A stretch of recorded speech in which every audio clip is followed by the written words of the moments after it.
ladies and gentlemen.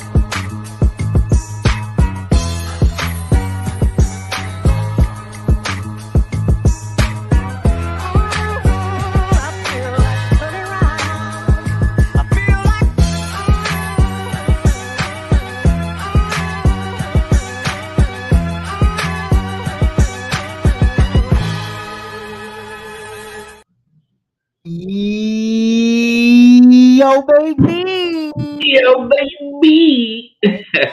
Man. Rob Scott, we back in the building, better than ever. Once again, time and time again, to give something to all of the Mars fans. What's happening, y'all? Yo, what is it, Rob? What is it? Week 4? I don't know, man. It just feels like forever, man. When you find your partner, this is a pause moment, ladies and gentlemen. Resume. But when you find your partner, you just build something special, man, and it don't feel like work no more. It feels like fun, baby. I'm ready to have some fun tonight. Man, we always having some fun tonight. But man, yes, Lord. Somebody that didn't have some fun last night. Oh no. Rudy Gobert is a walking meme yet again, ladies and gentlemen. Let's get ready to rumble because we got some stories to tell. Rob Scott and I were, just chilling, watching some basketball last night. I had a great night. First of all, I want to say shout out to Primetime. Shout out to my dogs. Shout out to my boys. We handled business. We are now 5-0. Next week, we have a doubleheader to finish off the regular season. Could finish the season off 7-0. We are the best team in the league right now, statistically, in every category. I had 3 sacks last night. Yeah, I had 3 fingers up. Thank God. And potentially, I called Rob, potentially a concussion. I got laid out by my boy Thomas. My man is a walking airbag. That man built like a fridge. But it's all right. It happens, baby. It's all good. We got after it. We played cover 0 the whole night, Rob. I was safety blitzing the whole time. Yeah. We told this team, we saw them 2 weeks ago. Remember, dude stepped on my foot, kicked me in my knee. I said, bro, I'm going to see you. That win wasn't good enough. First 3 plays of the game, laid him on his ass. Third time, I ain't gonna lie to you, I was a little bogus. Slammed his head in the ground. I said, man, it's gonna be a long night. Stay your ass down. This kid, I gotta give him love. He got back up, did his thing. We won 38-6, so he didn't really do his thing, but he tried, and I gotta give him credit. We had a great conversation after the game. Sportsmanship was out of this world. We play on Lakeshore Drive. If y'all ever want to pop out to the games, amazing football in the city, man. Chicago does not get talked enough about their football players. We talk about the hoopers. We talk about what they're able to do on the court, but man, we do it all. We better than y'all at everything. Everything. Except pickleball. I don't think we mess with that. But if I find out how to play it, I'll beat them in that. But I'll bust your ass in pickleball. We put the money on it. It's over with. It's gonna get. I'm a very competitive person. It's over, man. We in there like in there, maybe. But last night, the competition was hot. Yeah. The hands were flying. It was a squabble. I love that word, squabble. I rarely get to use it. So we had a squabble last night. Hey, I don't know if you ever saw Snowfall, but when my man's beat him up, teach your mans how to squabble. Bro, last night was crazy. So I'm sitting, hanging out with a friend. We just sitting there. And I'm watching the game. No Curry. So I'm like, all right. Now, Rob, me and you have talked about it all off season long. Me and you were actually very vocal about, I don't believe the biggest rivalry is Phoenix versus Golden State. I don't believe it's Los Angeles versus Los Angeles. Mm-hmm. I don't believe it's Memphis versus the Warriors. Me and you have spoken about Anthony Edwards' hate for the Warriors. He's spoken publicly with Malika Andrews, if I'm not mistaken. It was in an interview with ESPN. I do remember that. He said he wants to see the Warriors. I remember him and Draymond going tick for tack, talking that ish. Hey, you told Draymond, ain't nobody worried about you, bro. Ain't nobody worried about you. Boy, oh boy, did he eat them words. I mean, hey, I guess Rudy was. But man, bro, hey, this was a game that I was excited about, especially because Steph Curry wasn't in this game. So I felt like Anthony Edwards could have went crazy. But Rob, very quickly into the game, I see my boy Clay. What happened? Whoa, whoa, whoa, whoa, whoa. I see hands are coming out. Whoa, everybody get tangled up. Then I'd have left. Draymond Green come out the corner of my eye and he grab on the Rudy Gobert talking about Mom. Yeah, that's right. That's right. Call for your mama. I said, hey, yo, was it that serious? Was it that Rob? I was baffled. It blew me away. Now, I understand the competitiveness, but Rob, I need Rob of Rob's 2 cents to take me through the thought process in Draymond Green in that scenario. Because to me, maybe he caught a certain angle of Rudy Gobert. Maybe he caught a certain something. I don't know. Rob, how'd you feel about it, bro? Like, what was it an overreaction on Draymond's part? Who, before you go, we have just found out before this show, immediately as you heard the Mars intro, we got some breaking news. Draymond Green has been suspended for not 1, not 2, not 3, not 4, but 5 games, including an in-season game tournament. He will be losing $700,000+ in that time. Well, they just said, I just heard a statistic that Draymond has already paid like $1.3 million in fines in his total career. I mean, a lot of money. But you know what though? Before you go, I will say this: guys like Patrick Beverley, guys like Draymond Green, they need it. They pay that small fine, but they get paid money to do what they do. So they're needed. You need a dirty guy on your. I mean, I'm not saying we promote dirty play, but you always need a guy that's not afraid to get his hands a little dirty. I promote dirty play. I mean, hey, ask the Bulls about the Dennis Rodman. You know, ask the old school Pistons about Rick Mahorn. Ask the Rockets about Vernon Maxwell. You need guys that get the job done. You know, Charles Oakley. You know, ain't let nobody talk crazy to Michael Jordan. You crazy now with Oakley on this team. Man, come on. So, Rob, take me through. What were your thoughts, though, man? Did I know you're a diehard Warriors? Where's the Warriors hat? First of all, on a night like tonight, where's the Warriors hat? I was feeling real Chicago-ish today. So. That's all right. That's all right.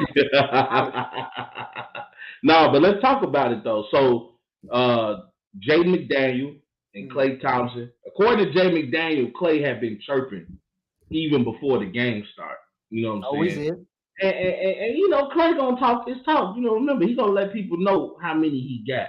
And this ain't representing the 4 horsemen. We talking about a 4-time champion. you understand me? You understand me? So him and Jaden McDaniel, I believe at that time, Minnesota had the ball. They shot and missed, and him and Klay started boxing each other out. And as Klay boxed him out, he kind of tugged his jersey. I will say Klay kind of initiated. I don't know if the jersey tug was intentional, but I know he ended up pulling his jersey. And then my boy Jaden McDaniels, as you know, he has shown that he ain't afraid to step up to nobody. Right. Him and Klay going down the court tussling, he grabbing Klay jersey, you know. And people even saying hands were thrown. They saying, you know what I'm saying, he got, you know what I'm saying, he tried to throw a little left straight in there. So they get to the middle of the court, finally get a little separation. I don't know where Green vision was at, but to us, the viewers, you can clearly see Rudy Gobert was trying to diffuse the situation. But as a guy on the court, seeing one of the best players on our team already get into a scuffle, and then I see this 7'5", you know, Frenchman with his hand around his throat, Draymond snapped. Right. And he proceeded to give my man the Melvin treatment. Oh, baby boy. I mean, hey, you know, ding, ding, ding. That's all I heard. I started, Jerry. I mean, they was going at it. And the way he choked them up, it was just the face Rudy Gobert made that were priceless. You could tell he was in shock. He was like, somebody, please get him up off me. Oh, Lord Jesus. Right. The bully is bullying me. And you know, it is, you know, Draymond ain't worried about. I'm pretty sure, you know, I would say Steph and Klay would pay his fines? Because I mean, any teammate, as a teammate, you happy at what Draymond did because he's standing up for his guys. But Draymond reputation precedes itself. You know what I'm saying? And you knew he was gonna get suspended. You knew he was gonna get fined. Luckily, he just got a huge payday, so I don't think the fine is not really gonna hurt him. But Rudy Gobert, like I was telling you before we started the show, I was watching Undisputed. Yes, ladies and gentlemen, I am still a fan of Undisputed. I'm a fan of Skip Bayless, regardless of what people got to say about him. My boy knows his stuff. And Richard Sherman brought up a good point. As a person who's played, on teams, when fights break out, you don't go grab the other team. You get your teammate. You move your teammate out the way to defuse the situation. You grabbing on the opposing team ain't gonna do nothing but add logs and fuel to that fight. You gotta be smarter than that, Gobert. And on top of that, remember that soft ass punch he threw at his own teammate, Cal Anderson, when Rudy Gobert, people think you soft. Maybe you might just have to knock somebody where we call the fuck out. And so people can leave you alone because clearly everybody you the guy to mess with. So I got something for you right now, though. This was my problem with the whole thing, right? I'm a big believer in remembering where people. Oh man, Randy Jowers. Shout out to my guy, Big BG in Memphis, man. He does a lot of amazing things. Shout out Glenn and everybody else. Hey, shout out everybody. My boy LA, my boy John, Megan, everybody. thank you. We appreciate the love. But listen, so here's the thing. Ray on here. Here's my big thing, and here's my problem. And I've talked to Ray Bond about this specifically. And Randy obviously brought it up. He said, "Cat's a hoe."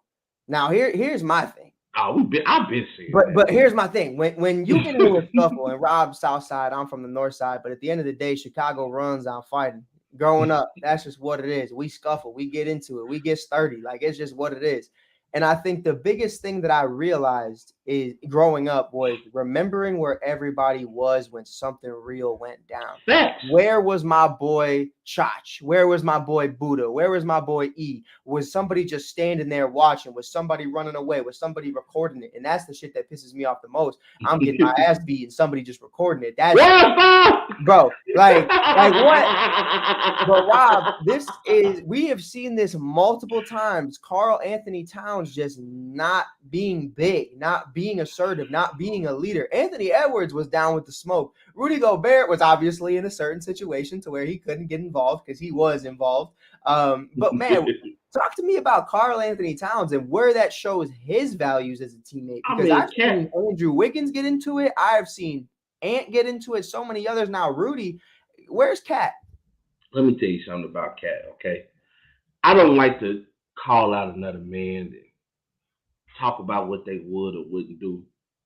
But Cat has shown you in his play, he's soft. Mm-hmm. 7 foot tall. Every time I look up, you standing at the 3-point line. Yep. He don't want to get down there and bang. He don't want to get down there and get dirty in the paint. In the words of my boy Randy Jowers, read it out loud, everybody. Now, I'm not going to say that just in case, we get some NBA sponsorship and we able to get to these games. But, Cat, Hey, I will say this. In the words of my boys, Enzo and Kaz, that boy is SAWFT. Mm-hmm. Soft. Cotton soft. I'm talking about Cottonelle. I'm talking about, matter of fact, he's Charmin soft. He got the double roll soft. I mean, I don't know, man, Cat. I don't know where you from, but like Mike was saying, out here in Chicago, one fight, everybody's going. It's just how it go, bro. You know what I'm saying? Now, if it's a one-on-one, you do your thing. But if you seeing everybody crowd around, you better hope that you with the right people to come step up on your behalf. And it's the part that makes me more upset is, and listen, no disrespect, because if we get some NBA sponsors, we'd love it. We'd love it out here. But here's the reality: when you have a voice like, oh my God, Randy, Zebo one, and Cat sound like this. He gets on the mic and he talks like this. Hey man, I don't know what happened. I don't know where I was. I don't really know what Draymond was doing, but I think it was really wrong. Man, and then I see him acting tough on different occasions, man. Rob, you know how I look at a guy like Cat. Know your role and shut your mouth, you jabroni. Hey, I'm just look. Like he said, man, he asked what Randy said. What Zebo would have done? Zebo, we talk about Zebo. Looked in the face of DeMarcus Cousins while they was at the free throw line, and they was doing some healthy, playful jabbing Mm-hmm. at each other. But he told him, "Where I'm from, bullies get bullied." Mm-hmm. You know what I mean? That's the cloth Zebo cut from, and that's what kind of disappointed me about Cat because we know Memphis to be such a strong organization. They call it the grindhouse. Yep. This is what I'm saying. You can't be coming in here being soft, bro. Memphis got a reputation to uphold. You know what I'm saying? And Minnesota, I'm looking at what Cat doing with Minnesota. It just is horrible, bro. Right. It's horrible. Right. AG playing for Minnesota, bro. You gotta be tougher than that, blood. Bro, it's crazy. Rob said blood. That's how you know. Sam Cassell. I mean, you got some real tough dudes that play for Minnesota, bro. Yep. And that's one of my biggest things. I think we've had these conversations for years. Really looking at Jimmy Butler. Jimmy Butler was really the eye opener for me. Jimmy was trying to get paid as well. Jimmy made it known he didn't want to be in Minnesota. But a big part of why Jimmy didn't want to be in Minnesota was because the mentality of a young Andrew Wiggins and a young Karl Anthony Towns. Now, Andrew Wiggins, hey, got to give him his flowers. He matured, he grew up, he became a champion, and he became somebody that you could rely on to be there night in and night out. The only time he wasn't was when obviously he had some personal issues that he needed to figure out last season, and that had nothing to do with, his maturity level. Karl Anthony Towns, however, I just look at it, man, and I go, him and Anthony Davis are two peas in a pod. I mean, Randy Jowers says it right here. Jimmy B told us that team was soft as Charmin, and no cap. You could wipe your bum with them. I mean, that's just really what it is. Tuck you in at night type. They got the heated blanket on. They ready. They got the pillows propped up. They old ladies. That's really what it is at the age of 22. It's funny that you mentioned Jimmy, bro, because for that news to come out that he has this disagreement with the Minnesota Timberwolves in practice, and he grabs the C squad. I don't even think he got the second unit. Him and D Rose the practice squad, bro. Like he got the injury reserve squad. Like you get minutes if all hell breaks loose and all our players go down. Like he took these guys and went at Cat. Like, and that's what I asked myself, because that's one of the most disappointing things. All jokes aside, with the fighting situation, that's one of the things that disappoint me about Cat. Is because you have all the talent in the world. You have all the talent in the world. For him to be that large of a person, to be able to shoot the three ball the way, I mean, we talk about a center who won the damn 3-point contest. Right. Like, you know what I'm saying? Like, for him to have that type of talent, for him to have that type of size, and for him to just seemingly let people beat up on him to the point where he doesn't even want to participate in paint activities. That's what bothers me, man. I'll be like, Lord, you made the wrong person 7 feet. No, for sure. And you know what, man? God forbid Rob Scott was 7 feet tall. God forbid he was in Karl Anthony Towns' body. I'd be like Shaq, bro. Like it would have been a problem for people. Like I'd have been straight. What you say to me? On the real. But man, there's so many conversations about him and Anthony Davis and their toughness and their willingness to fight for their teams. And like I said earlier, I think they're two peas in a pod. I really do. I see no difference between Karl Anthony Towns and Anthony Davis. The only difference to me is one is defensive minded and the other shoots threes. And to me, I think that's not what you want to see from your franchise players. I do not care about anything you're bringing to this organization other than toughness. They brought in Rudy Gobert for a reason, Rob. And I got to give it to Rudy. Rudy is a top 3 rebounder in basketball as of today. I mean, last season, basura. Absolutely. Rob, say it for me. How was he? Basura. But this season, he has been absolutely phenomenal on offensive boards and defensive boards. I have to give him his credit. And I think you're starting to really see that. The question to me is Karl Anthony Towns going to get moved eventually in favor of Anthony Edwards now being the face of the franchise? And you have Karl Anthony Towns, who, man, we've seen you here for a while now. And I think the time is just running out. But, Rob, that's a perfect transition. Yeah. That's a perfect transition because it also talks and deals with the Minnesota Timberwolves. It also talks about somebody who's been here for quite some time. Rob, talk to me about the last 7 years. I remember a few summers ago, 7 summers ago. We're sitting here, we're enjoying some NBA lottery, NBA draft. The Bulls. See what the Bulls are gonna cook up, man. We just saw Dwayne Wade, Rajon Rondo, and Jimmy Butler almost take down the Boston Celtics, led by Isaiah Thomas. I mean, Rob, let's get into Zach Lavine's tenure as a Chicago Bull. The last 7 years, we traded away Jimmy Hemby. The G stands for gets We bumped.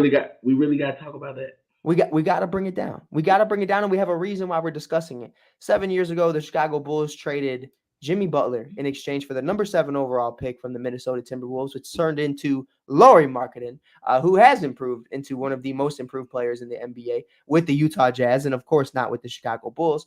Chris Dunn, who prior to getting a concussion was actually a very solid point guard for the Chicago Bulls. After he completely face planted, I think he kind of fell off the face of the earth. Last time I checked, he was on the Atlanta Hawks. I don't know where he's currently at. If I'm Rob, if you can look that up, I have no idea if he's still in the league. I know, and no disrespect to Chris Dunn, I was a big fan of his game. I really just haven't heard anything from him as of lately. Haven't seen him in any rotations. Haven't seen him really doing anything. And Zach Lavine, coming off of an ACL injury. I was actually at Zach Lavine's first game as a Chicago Bull at the United Center against the Detroit Pistons. We won that game. He was wearing those fresh white He's with Utah. He's with Utah. He's with Lauri. All right, so that's actually pretty cool. Chris Dunn, Lauri Markkanen are out in Utah, and Zach Lavine has become the face of the franchise in Chicago. 7 years later, we have 2 All-Star appearances. Zach Lavine has shot over 38% from 3 in his career in Chicago, 24 points per game. Obviously, it has declined extremely since in the last couple of years, since the incline of 2020.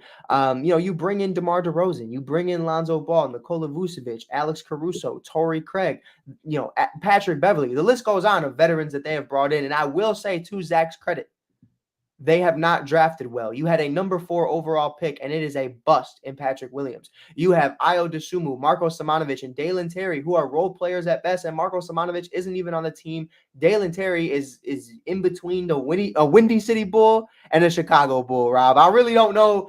He's kind of just there. He feels more like a social media stunt than anything.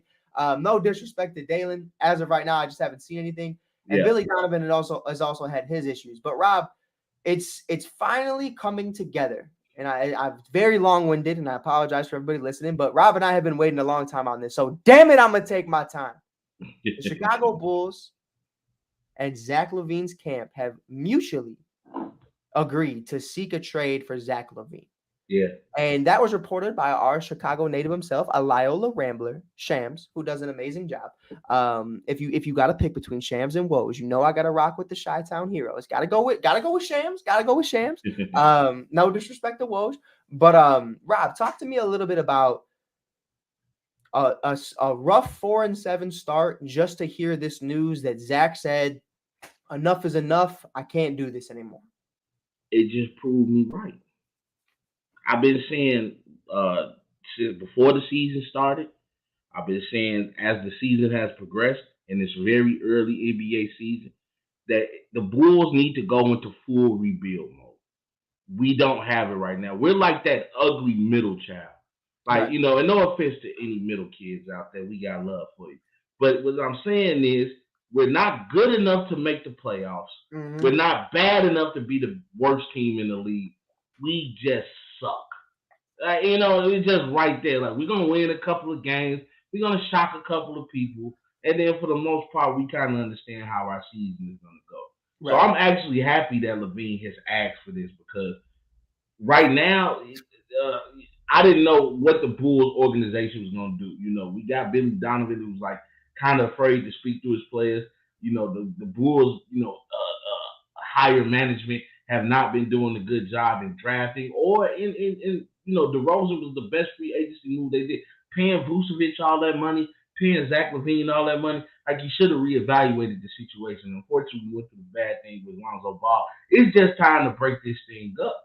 And Zach Lavine, I said, if the Bulls were going to be successful, that he was going to have to step up and really be the leader that the Bulls needed. because DeRozan has taken a step back. Father Time is catching up with him. You can tell. He's not going to be the guy that can do 30 points. He's not going to be the guy that's going to be hitting back-to-back game winners. He's not going to be the guy that's being Mr. Fourth Quarter.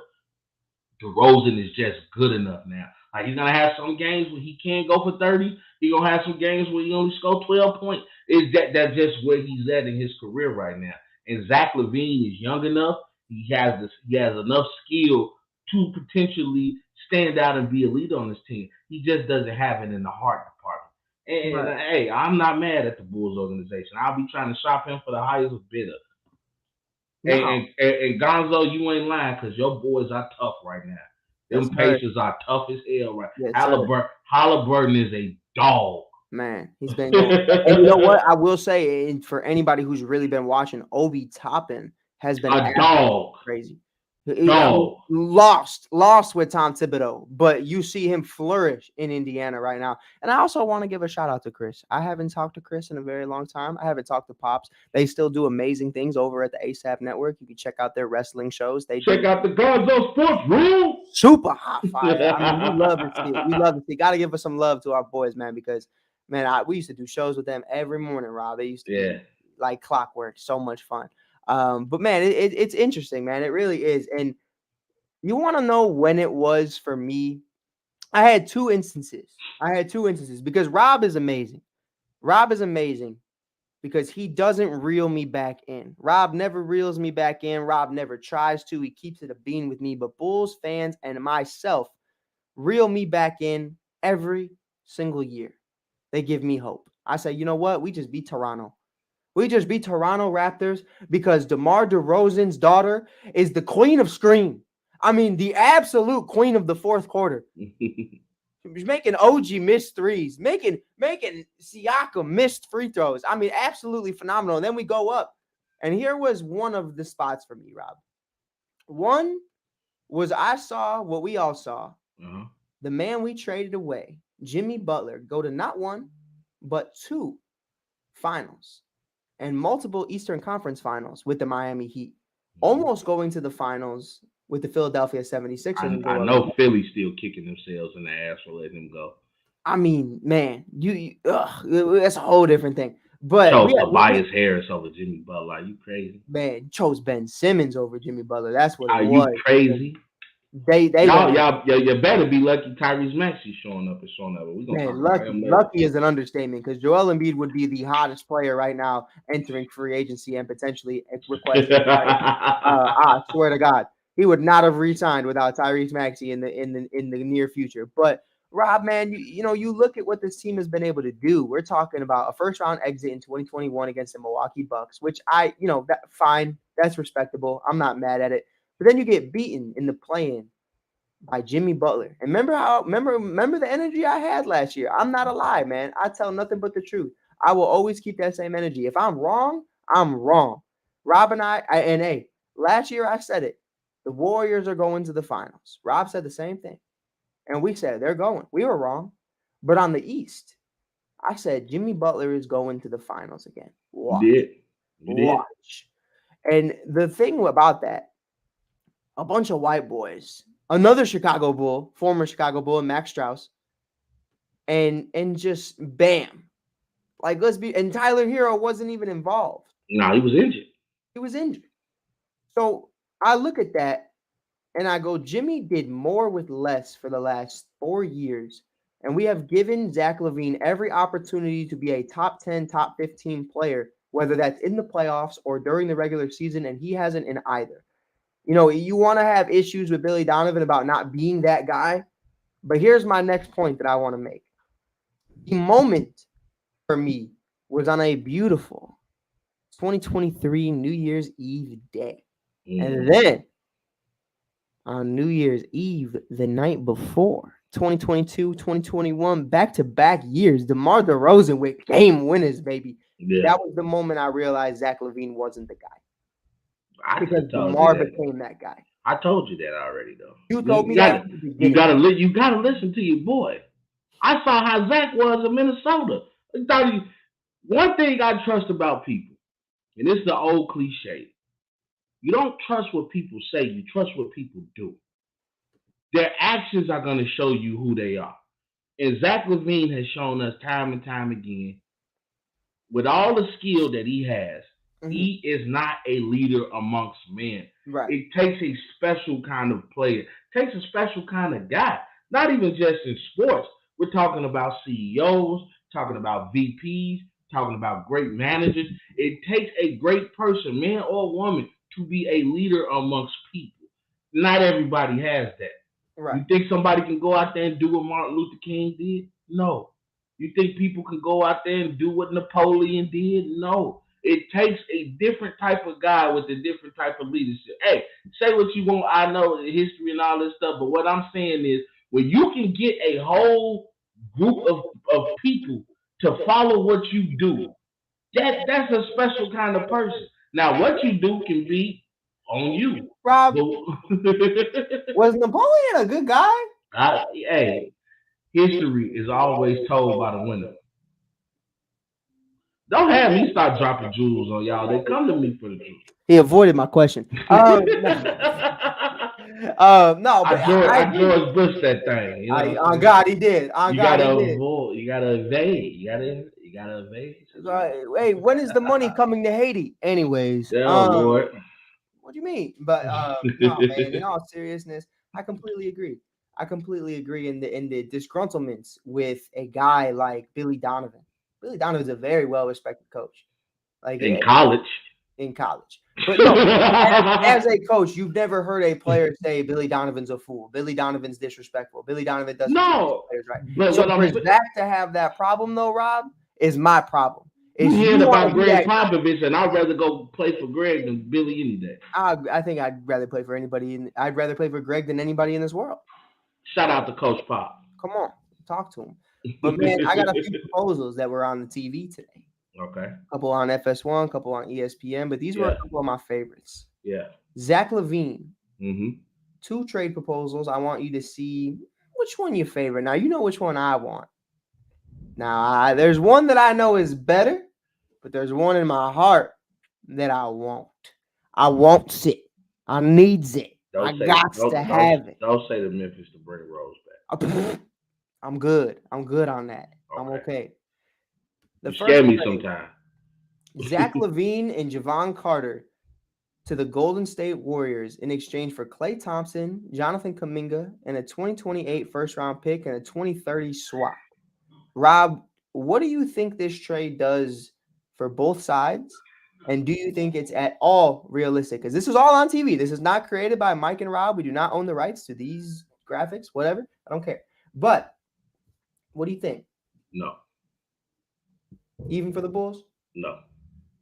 For the Bulls, it'll be good. And even then, I mean, you get Kuminga, which is, I think he's going to be a young stud in the NBA. what, 25, 26? Yeah, he's like, what, his second, third year? So, I think he's going to be a stud in the NBA, but Klay is on the downside of his career. On a 1-year deal, though. Yeah, I still, I want the most bang for my buck. All you doing is you getting a little better. Right.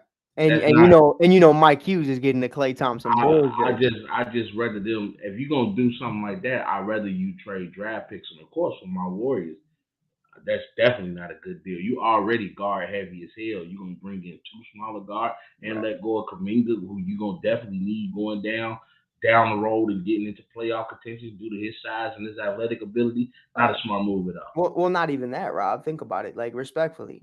Curry's out there cooking, but for how long? You know what I mean? When is the kitchen closed? Yeah, he's gonna eventually cool off, and then that fire's gonna come back on. You know how originally you said, not you, but we said, hey man, Jordan Poole's the next face of the Warriors. I never said that. No, we didn't. But everybody said when these guys retire, Poole, Wiseman, and company, they're gonna be here. All right, Poole's gone, Wiseman's gone. Kuminga is the only one that's left. So you got to have some young guns still here. Here's the one that I like the most. This is one I've seen circled around. This is one that I think, to be honest, Rob, is the best Bulls team on paper. If in this scenario, you trade Zach, keep DeMar, keep Caruso, keep Vooch, I think this is the best move that the Chicago Bulls can make, and I think they make the playoffs with this roster. The move is to the Los Angeles Lakers. Zach Lavine goes to the Los Angeles Lakers in exchange for D'Angelo Russell, Rui Hachimura, and Austin Reeves for a 2023 swap and a 2029 first-round pick. Rob, I like this move the most because I look at it and I see what we're not able to do from a scoring standpoint consistently in the starting five. Rui is 10 times better than Patrick Williams. And then you have D'Angelo Russell, who is an actual floor facilitator and can shoot the three ball. So your starting five would look something like D'Angelo Russell, Austin Reeves, DeMar DeRozan, Rui Hachimura, and Nikola Vucevic / Andre Drummond, because you know I love me some Andre Drummond. But in all seriousness, man, I think this would be the best floor-spaced and overall constructed Bulls team that we've seen since Lonzo Ball was last on the floor. How do you feel about it? I would trade. I would make that trade in a heartbeat. Do you think the Lakers make that trade? Hell no. Hell no. Because look at what you're giving up to get Zach Lavine. Say what you want about D'Lo, but D'Lo keeps them in a lot of games. You know. Now I'm not saying he always makes the right decision and he's not always on, but when he's on, he can be one of the premier players on that roster. Letting go of Austin Reeves. Yes, I know Reeves has not played up to the expectations that people thought after he got his payday, but Reeves has still shown that he's a very, very intelligent player and he can get the job done when needed. And then Hachimura, I love Hachimura's game. He can stretch the floor out. He can bang down low. He was training with LeBron in the offseason, so he's built up his stamina and kind of understanding and learning what it takes to win in this league. For the Bulls, it's an excellent trade. For the Lakers, if I was LeBron, if you make that trade, you might as well trade me too. Right. And you know what I noticed in this graphic that they made? It says we're also getting 2 picks from them as well. One is a pick swap in 2030 and one's a first-round pick in 2029. And I understand that that's later and they're not worried about later, but you're not getting – I believe Austin and Rui are both in their 20s, if I'm not mistaken. And then you have D'Lo, who's still great at what he does. And I think D'Lo is still in his late 20s. D'Lo's not that old. You're not getting multiple first-round picks for that either. As long as you're not dating Iggy Azalea and he can see it, D'Lo was perfect. Man. But if you got a girl and you got a side piece around and D'Lo see that, you might want to try to reach D'Lo before you reach your woman. I'm just, look at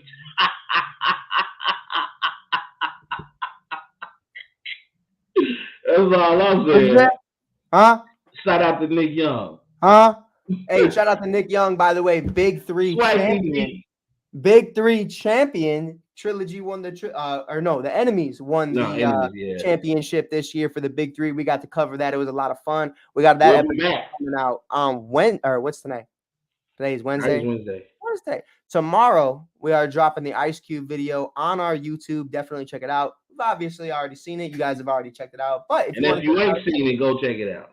Check it out on Mars. You can our interview with Ice Cube talking about the Big 3, Lansing Lambeer, and so many others. It's going to be a lot of fun. It's going to be exciting to see him again sometime very soon. But Rob, one last thing I want to point out before you. Because we talk about the Bulls too long. They're trash. They're about sewer. The Bulls don't deserve this much of our time on the second. So the next topic we have involves the Bulls. Yeah.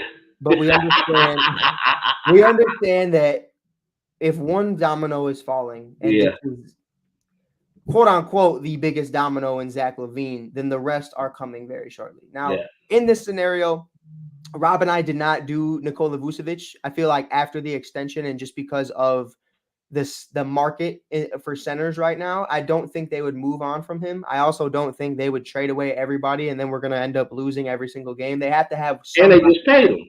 Right. And he's older. So what is anybody really going to pay for? Yeah. Nikola Vucevic, I imagine, remains with this team. If anything changes on that standpoint, we will definitely discuss it. 3 teams, 3 players. I'm going to go first, and then we're going to hear from Rob. 3 teams that we think Alex Caruso, DeMar DeRozan, and Zach Lavine would fit best and what teams have the potential to trade for them. I'm going to fly through it, Rob, if you don't mind, because I really don't care. I'm over it. Wherever they go is fine with me. Get the fuck out. I will drive you there myself. Me and my 2002. But with that being said, I want to start off with Alex Caruso. Alex Caruso, to me, fits the Pat Riley market. Fits the scheme, fits the culture of Heat culture, 305. I mean, come on, think about it. Think about it. The last time we saw a bald headband in Miami, they won a championship. Let's talk about it. I mean, Alex Caruso is LeBron 2.0 in South Beach, Rob. I think that's the best move. I think they failed to get True Holiday. They failed to get Damian Lillard. They failed to get Bradley Beal. And if they cannot get a healthy Malcolm Brogdon anytime soon, who still hasn't been healthy, he's out with a hamstring the last couple of days.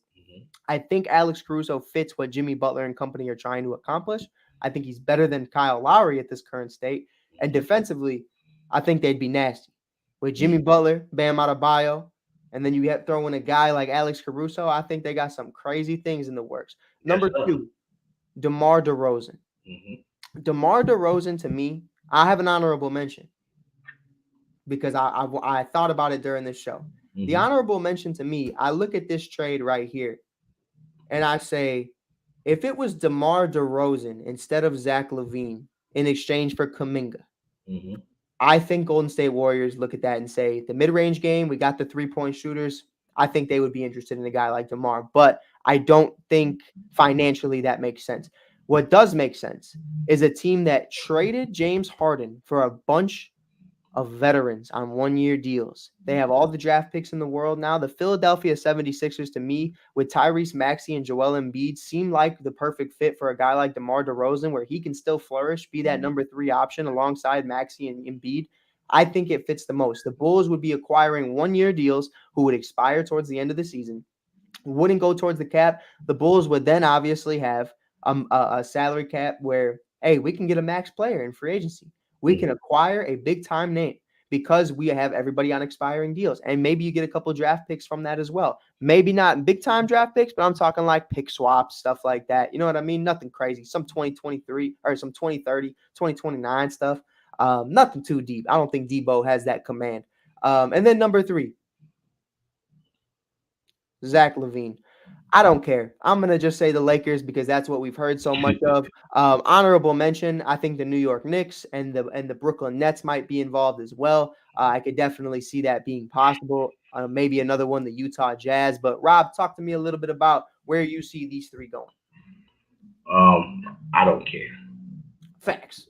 All right, no, but all honestly, I think Toronto would be a good fit for Caruso. The reason I say that, they've been having some guard problems. I don't think they played with Gary Trent Jr. as of yet. You let go of Fred VanVleet. He went to go get his payday. And I think Caruso will be a good compliment with Siakam, with Anunoby, and those boys over there. Who we would get for them, I don't know. They got a couple nice young players over there. Maybe we could bring Trent over here to solve our guard issues. But I think Caruso will be a great fit, especially with his defensive tenacity. The Toronto's been playing pretty okay this year. I'm not saying that they're world beaters, but they're better than I thought they were going to be, especially losing somebody like VanVleet. For DeRozan, I would say Boston.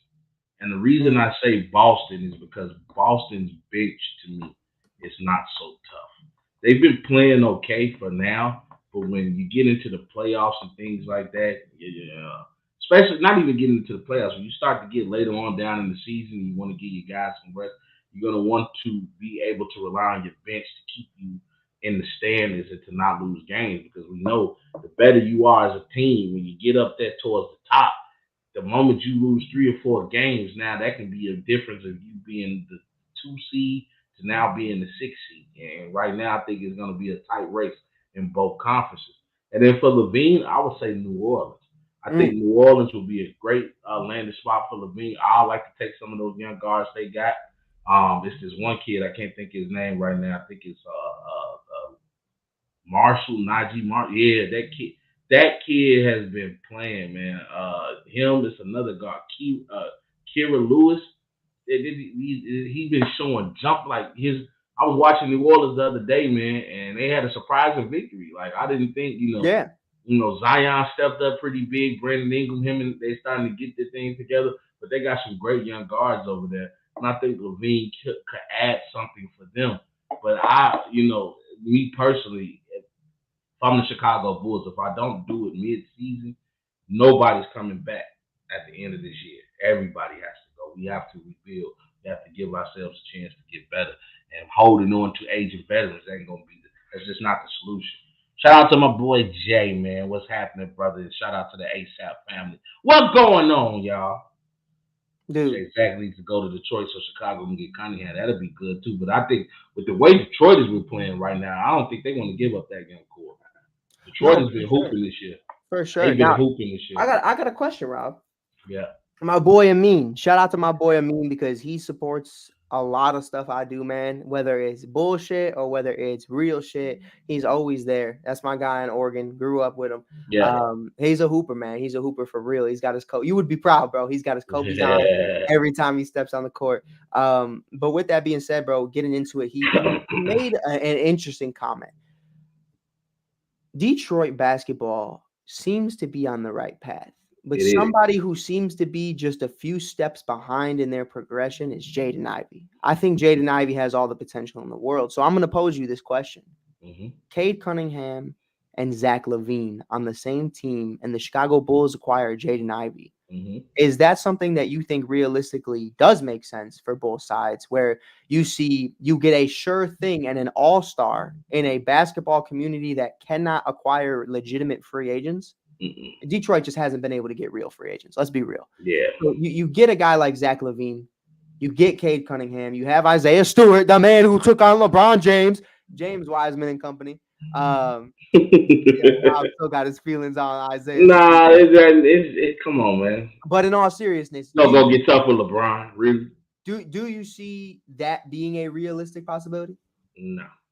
I think it is. I disagree. I solely disagree. I think they love Jaden, but I think Jaden is 2-3 years away from developing to who he needs to be. Now, if Detroit wants to start winning games right now, I don't think Detroit's in a window. You see their head coach. You see how they're ran. I think they're in a place right now where it's like, listen, we got Cade Cunningham. I see what Minnesota's doing. I see what New Orleans is doing, what Memphis was doing when Ja was on the court, and what they will be doing when Ja gets back. Shout out Jeezy because they need him bad. But, you know, I see that. Beal for Zach, get out of here. Goodbye. Keep him. You wanted him. We told you. We tried to say it. We tried to tell him. Nah, it wasn't Jay specifically. But there's a lot of Suns fans were crazy about that move. I kept telling y'all, you got to let the season play out. Will they be healthy? Now, that's always a question with fear. But when it comes to Jaden Ivey, man, like you said, you think that he's 2 or 3 years away from being who you think he can develop into. And that's a scary thing if the Bulls grab him, because we have shown in years past we're not good at developing players, because all players get better once they leave us. I wouldn't trust the Bulls coaching staff to develop this young talent. I think Jaden Ivey is going to be fine with it. Ain't Monty Smith? That's the coach of Detroit, right? Who's coaching Detroit? Monty, right? Yeah. Yeah, so I prefer Monty Williams and coach Monty Williams and developing this young kid, as opposed to him coming to Billy Donovan and the rest of this Bulls organization. We have not been good at developing play. No. Lauri Markkanen played with us for a couple of years, and the moment he gets to Utah, he's most improved player of the year. That should tell you something. Even what he did in Cleveland for the small stint that he was in Cleveland. That should tell you something, man. That I'm just. But we apologize. We apologize. We got a couple more topics tonight. We're off with the Bulls. We had to get that out because Rob and I have been desperately waiting to have this conversation because, oh boy, we are excited for trade day, man. The best part about basketball, man, is the projects. Yeah. Is okay, man. So look, Rob. Here's what I got. We got 3 young studs in a deal for Zach Lavine. Let's see how they pan out. Let's see who they become. Maybe they could be all-stars. Maybe they could be top 10 players. And they never do. They always hurt my feelings. They always break my heart. But it's nice to dream. And right now, my dream is a nightmare, as Meek Mill once said. But with that being said, let's get into a man who season started off a nightmare, but he always kept his head on high. Joel Embiid said he's the happiest man in the room. The man is smiling and cracking jokes at 7 a.m, but he just woke up. I don't know what he's happy about. And you have these conversations about a man who, despite a James Harden who refused to go to practice, showed up every day and said, I am ready for my moment. Tyreese Maxey last week drops a 50 ball. Shout out Pat Bev in the background, by the way. 50. This man Nifty was my most improved player of the year in our first show. I forgot who you had, but I had Tyreese Maxey. Who did you have, Rob? I don't think I picked anybody yet. I don't think, maybe you didn't, but I had Tyreese Maxey. because one, inevitably, I knew James Harden was going to leave and the numbers would climb for Maxey. But talk to me a little bit about what this means, not for Tyreese Maxey, not for the city of Philadelphia, but what this means for Joel Embiid and his response to Giannis obviously acquiring Dame, saying, I just want to win championships. I don't care if it's in Philly or not. He kind of made that claim. Do you think that Maxey's arrival is saving Philly's chances of keeping Without a doubt. Without a doubt. And I think this is a testament to show how much, and I hate to say it like this, but I gotta call it the truth how I see it. This shows how much of a cancer James Harden is, because we see what he's doing with the Clippers right now. They haven't won a game since he's been there, and the moment he leaves Philly, Tyreese Maxey just feels like there's a breath of fresh air where I can actually show what I can do. Because you talk about the 50 piece. Let's talk about one of the most impressive things is that he followed that up with 27 points. Did he start off the game right? No. But he came through in the clutch. And even though Indiana ended up taking that game, him and Halliburton was going at it in the fourth quarter. And Halliburton happened to have a teammate that stepped up as well, and Miles Turner, who hit, I think, 15 fourth-quarter points or something like that. So, that's what I'm saying. Tyreese Maxey is showing what can happen when you finally let the dogs loose. When you say we hold no restrictions on you, you got the green light, and he's been showing up and showing out. Not to mention it helps when Joel Embiid is averaging 33 points in the league. Yeah. When your MVP is coming back with another MVP like here, that's definitely gonna help. I'm gonna just tell you like this, man. I think letting go of Doc Rivers, getting rid of James Harden, you kind of just released this inner demon that's been nagging at you all last season. And am I saying Philly's gonna win the championship? No. But what I'm saying is, out of 10 games, to have Philly as one of the best teams in the league, that's a testament to who Joel Embiid is as a player, and it's a testament to who Maxey is becoming as a player. I'm proud of these guys, man. I think Tyreese Maxey is a dog. He's definitely going to be an all-star this year. 100%. He's definitely going to be, well, I think it's in Indiana, right? He's going to be in Indianapolis this year. Yeah. Now, it was announced that, and Mike, I want us to go to this one. Next year's All-Star game is going to be at the Chase. They're going to the Yay area. Come on. I got to get out there to see Steph. Come on, let's do it. Let's ride. But we go into the Bay. Mars, what would that be? Mars' 2-year anniversary. We going to the Bay. Yeah, we gotta do something, man. But it's gonna be crazy, man. It's gonna be a lot of fun. But here's my last point I want to make about Philly. The question right now to me, and Christopher hits it in this comment right below. He says the mood has over in here in Philly has changed. The players seem happier when I run into them. Here's my question, because they did it so beautifully, Rob. We talked about it in the DeMar DeRozan trade proposal, and I want to kind of piggyback into that, kind of bring that back in, because the way they set up the James Harden move, they didn't acquire another star. They didn't get a Russell Westbrook. They didn't get Paul George. They didn't get a Kawhi Leonard. They got a lot of one-year rental pieces, veteran guys who together combined for a max slot deal. Now, they can wait to the summer of free agency. There's a lot of big names. This free agency is going to be cracking, especially with, let's not even talk about what trades are possible this free agency, but just the guys who are available. But Rob, do you think they wait as an organization till free agency to bring in a third guy? Or do you think you see them at the deadline go aggressive for another star player by trading assets in order to try to get Philly over the hump to get to the finals? I don't think I don't think you mess up the way that this team is grooving right now. I will wait until the off season to go look for another max player, but you don't know what you can do right now. Let's be honest.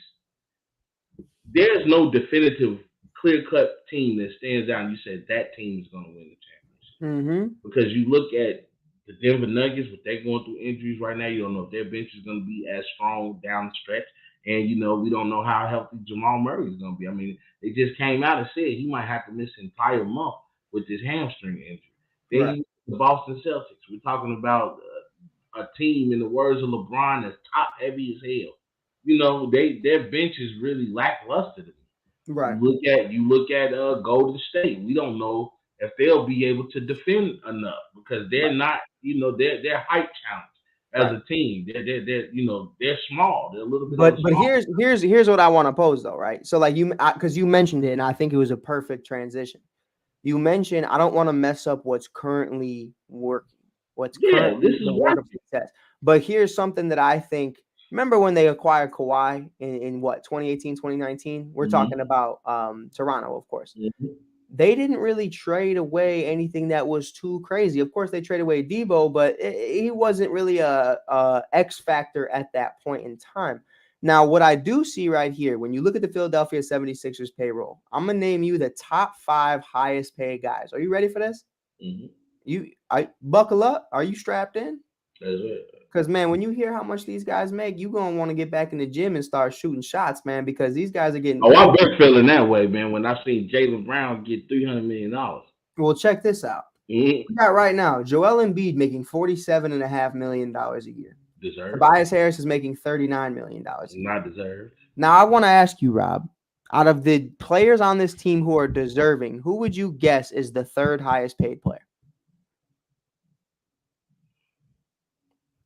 Right now, take a guess. Who would you expect it to be if eyes were closed, you didn't know who was there? You'd think it was Maxey, right? Yes. It's Marcus Morris making $17 million, Nicholas Bateman making $11 million. But they just picked that up, you know. Robert Covington making $11 million. But I like Robert Covington. I actually think, you know, and shout out to Robert Covington making his return back to Philly. A nice 3-and-D guy, a guy that can, you know, get the job done defensively and stretch the floor out offensively. That's what I'm saying. You look at what Philly gave away. You gave up a PJ Tucker who's not his former defensive self. You give up a James Harden who the last time we seen him on the court, he was scoring 9 points in the Game 7 in the NBA playoffs against the Celtics.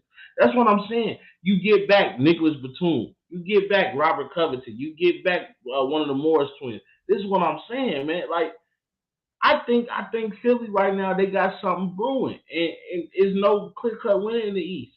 I agree. But Philly doesn't make it to the big dance with what they got now. I agree, but I also think here's me, right? Here's where we can. You can't just always look at names. 100%. But here's where we can disagree though, because I'm not with you. I'm not with you at all. I look at that and I say exactly what you just said. I'm gonna turn it around, right? Because you could look at both sides of the coin all the time. Okay, so we could rock out with the squad we got because there's no clear cut. But if there's no clear cut, I'm going to go all in. And I think if I see a DeMar DeRozan available and all I have to give up to make the salary work, I'm going to give up a draft pick. I'm going to give up Batum, and Morris. And the money works. And I'm doing it because then you have a big 3. You just don't want to mess up the feel of your team. Right, but I don't think that messes up the feeling of the team because of what DeMar brings. Just being a mid-range guy, not going too crazy, he's not clogging up the paint. I think that's going to bring something to this team that they actually lack. We saw in the playoffs last year what happened when James can't make shots, when Joel can't make shots. They didn't have that third guy when Harden and James went down. If Maxey can't shoot shots, and Joel can't be in the clutch, like we've seen him time and time again not be in the clutch come the postseason. The only time I'll give him a pass is when he had a stomach ache, because I will give him. It's a real. Dude always has a stomach ache. It's a real thing, man. My stomach hurt too sometimes. All right, but I know the feeling. But I'm just saying, in the clutch when he is on the court, Joel Embiid goes missing a lot. If you bring in a DeMar DeRozan. Not that DeMar gets clutch in the playoffs, but I think you're bringing in somebody that, okay, now we have a lot of different bodies to focus on. Somebody's going to hit. I think it's better than looking at Tobias Harris as my number 3 option going up against the Boston Celtics or the Milwaukee Bucks. If you can have 4 of your starting 5 players, Joel Embiid, DeMar DeRozan, Tyreese Maxey, and Tobias Harris, Rob, I think you're in a beautiful spot going into the playoffs, and I think you can go tick for tack with just about anybody. But we got our last topic of the night. because Rob's tired and I have a mild concussion and I need to go memes. I need to go sit in the dark and think about life. But play Kid Cudi. Mr. Rager. I'm going to be all night long. You know me. With that being said, though, man, I want to talk about it. The Los Angeles Clippers are 0-5 since trading for James Harden. Me and you talked about it when it happened, man. We said should have rocked out with Terrence Mann. They were winning. They were one of the top. And mind you, it was the first couple weeks, so it doesn't mean anything.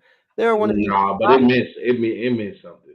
It meant everything. Because they were what a lot of people didn't notice was the momentum they carried from last year. Remember, they bought in Russ and they kind of turned it up. And if Kawhi doesn't go down with an injury during that series against Phoenix, we saw how tough Russ was playing Kevin Durant. He was telling, I know you. I know what you want to do. He was getting blocks. He was getting and ones. He was getting triple doubles. Like Russell Westbrook went to a team where he was appreciated and he was happy, and Russ was giving them 110%. And then you bring that into the new season. Everybody's supposedly coming back healthy. These guys were rocking and rolling until you bring in the cancer. Now, obviously, we know why Bomber did it. Big names. We talked about that when the trade happened. He wants the big names. He doesn't care about really what happens with those names or if they fit together. Like, to me personally, I still don't think Paul George and Kawhi Leonard are a match made in heaven. But, you know, it is what it is. At the end of the day, you got to make a move. You got to make a move. No one knew SGA was going to be SGA.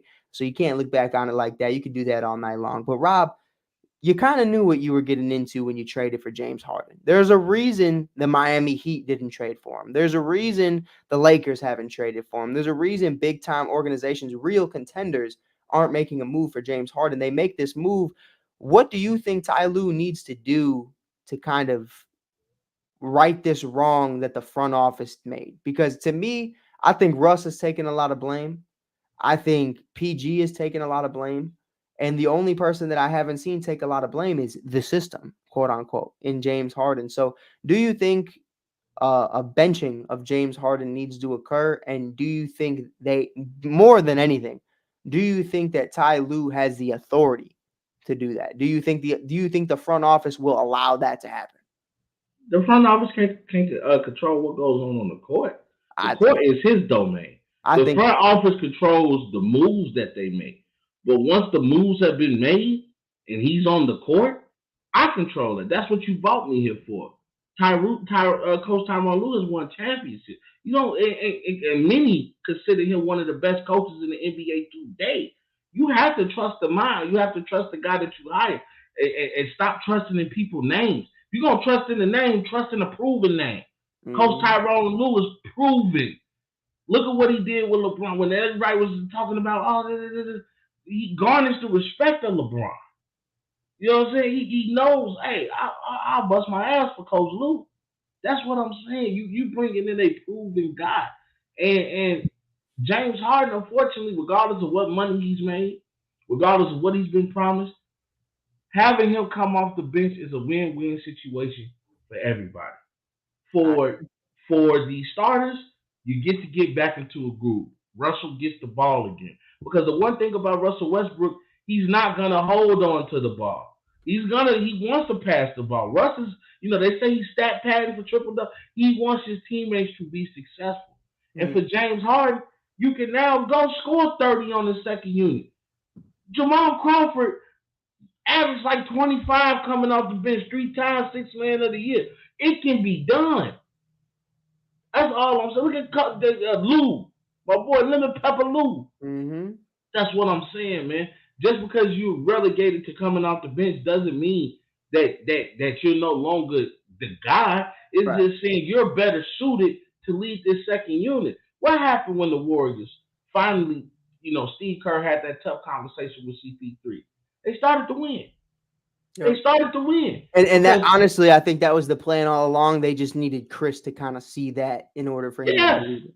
Yes, and I get it. It's tough. It's tough to a guy's ego. Remember, Melo had the whole situation. Hey, Chief, they said they want me to come off the bench.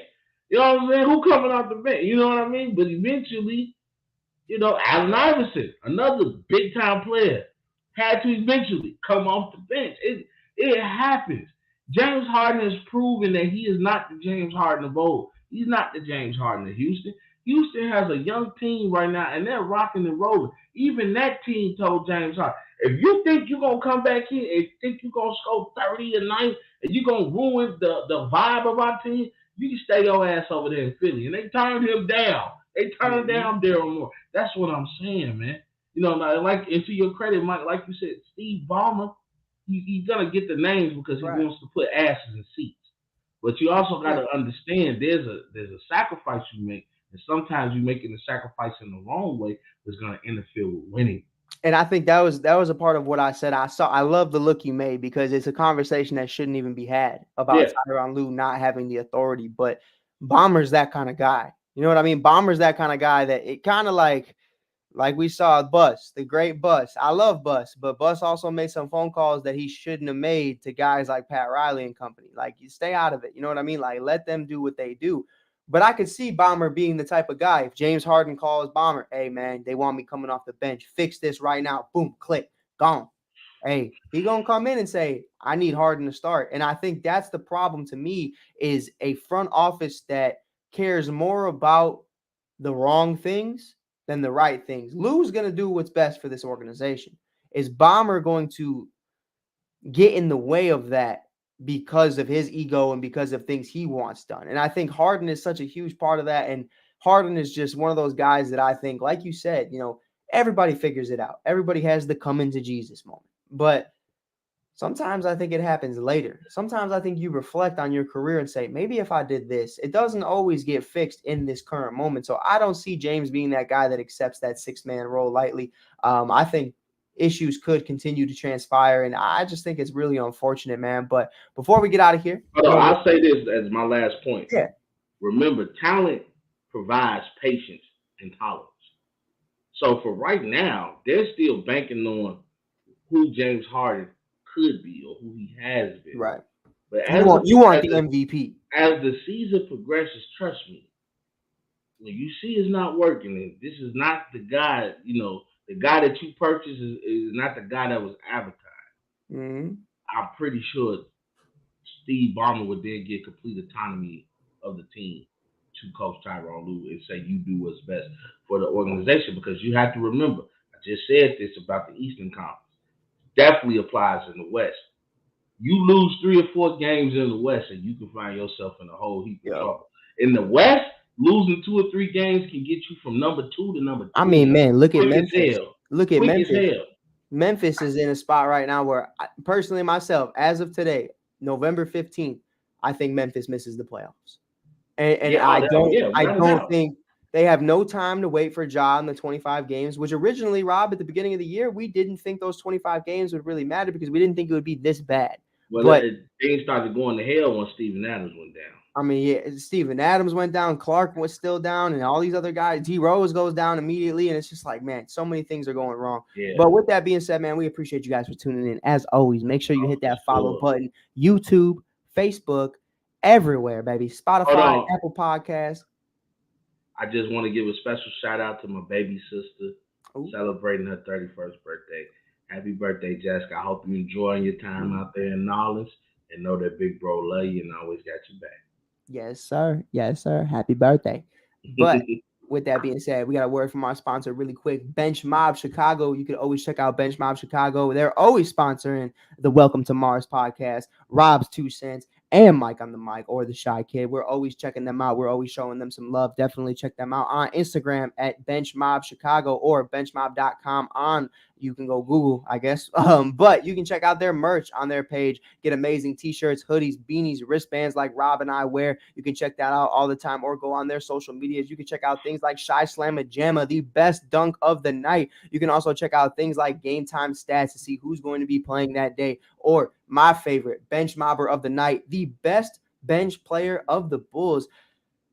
Next couple weeks are going to be interesting to see who the best bench player is, because I don't even know who's going to be starting, Rob. But Dalen Terry, I don't know. Maybe Dalen get some work. I think you need to go ahead and let that Dalen Terry dream go. I ain't letting it go. If he just stayed quiet, I wouldn't say a word, but he talked too much. But man, with that being said, we appreciate you guys for listening today. Make sure you hit that follow button, subscribe, leave a comment, share it out to everybody you can, because we're always trying to make more content for everybody else. And remember, ladies and gentlemen, before we get out of here, Gonna fight for your right to party! Does she still feel the same? She took the train in the lane. Or is it unruly? I'm always flipping lane. She took the train. Oh, really? Ladies and gentlemen,